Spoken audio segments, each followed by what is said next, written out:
Minsan kasi iniisip natin, napakaliit ang mga problema niya, kaya na yan, I don't care. Don't say you don't care. Amen? Sabihin mo sa katabi mo, huwag mo sasabihin you don't care. You don't care, don't say you don't care. Why? Sapagkat, kung maliit lang ang problema niya, iniisip mo maliit para sa kanya yun, baka sa kanya, mundo na niya yun. Amen? Baka ikaw mapatay isang araw. So,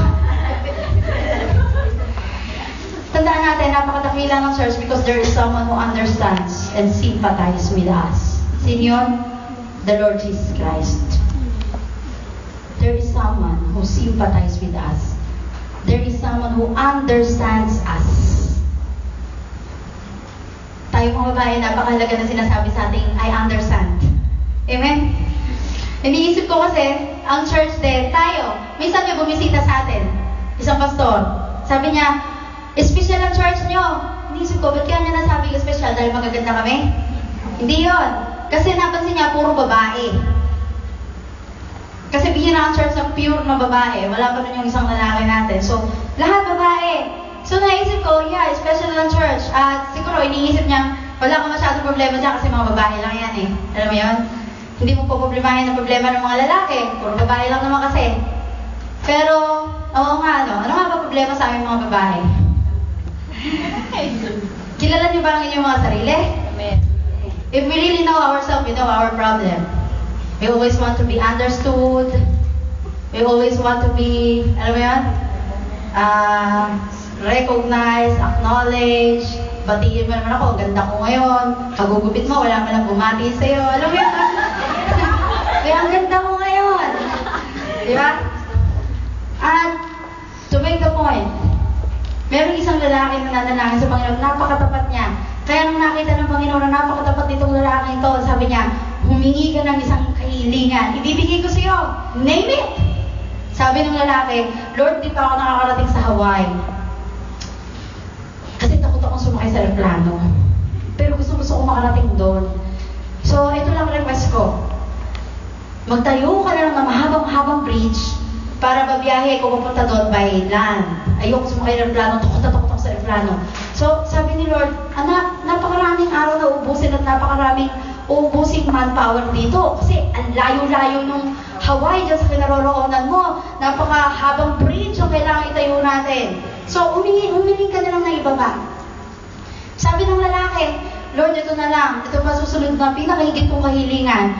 Bigyan mo ako ng understanding heart and wisdom para maunawaan ko ang mga babae, ang asawa ko, at malaman ko ang iniisip niya.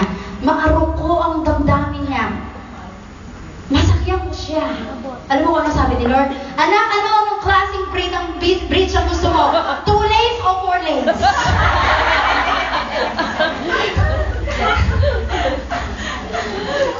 Ngayon, hindi sa babae, pero lahat tayo babae dito, but we must love the church. Amen. So, no other club, no other groups, or no other organization on the face of the earth that offers that kind of relationship with the head. Walang ibang organisasyon dito sa lupa, walang ibang club dito sa lupa, o group dito sa lupa, na mayroong napakalalim at close relationship sa head. Sino head? Jesus Christ, di ba? Kundi ang church lamang. Amen? He is the head of the church, sabi sa Colossians 1:18. So we must love the church. And number 2, I love the church. Sabi nga natin ulit, I love the church. I love the church. Because the church is God's family.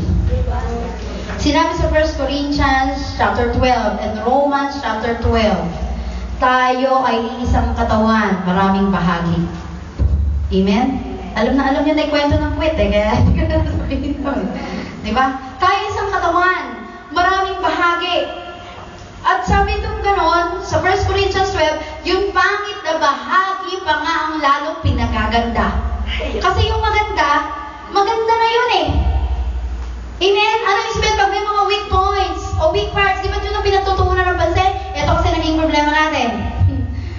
Nakapagtutuon tayo ng pansin sa mga magaganda, hindi na natin pinapansin yung mga pangit o yung mga weak. So ano nangyari? Lalo silang nagiging weak. Di ba? We must love the church because the church is God's family. Tingnan natin Romans 12:4-6. Kahit ako na lang ang babasa. Anong sabi dyan? For as we have many members in one body, but all the members do not have the same function. Sabihin nga natin, we are one body. We are one body. Isang katawan tayo, pero meron daw iba-ibang function. Hindi the same ang mga function. So, huwag natin kaingitan yung function ng isa. Huwag natin kaingitan yung ministry ng iba. Matuwa sa kung ano yung binigay sa iyo ng Panginoon. And verse 5, so we being many are one body in Christ, and individually members of one another. Kung we are members of one another, bakit pag may nasasaktang kapatid parang natutuwa tayo? So dapat nasasaktan tayo pag may nasasaktan, di ba? Pag natutuwa ang iba, natutuwa din tayo. Because we are one body. At ano pang sabi sa 6? Having then gifts differing according to the grace that is given to us. Iba-iba mga kakayahang binigay sa atin ng Panginoon. Tiyak lahat tayo meron. Di ba pwedeng wala kang kakayahan? Lahat tayo meron.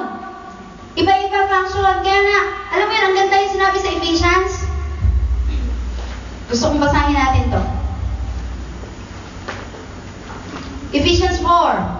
Ang sabi dito sa 16, from whom the whole body joined and knit together by what every joint supplies, according to the effective working by which every part does its share. Sabihin niya natin, every part does its share.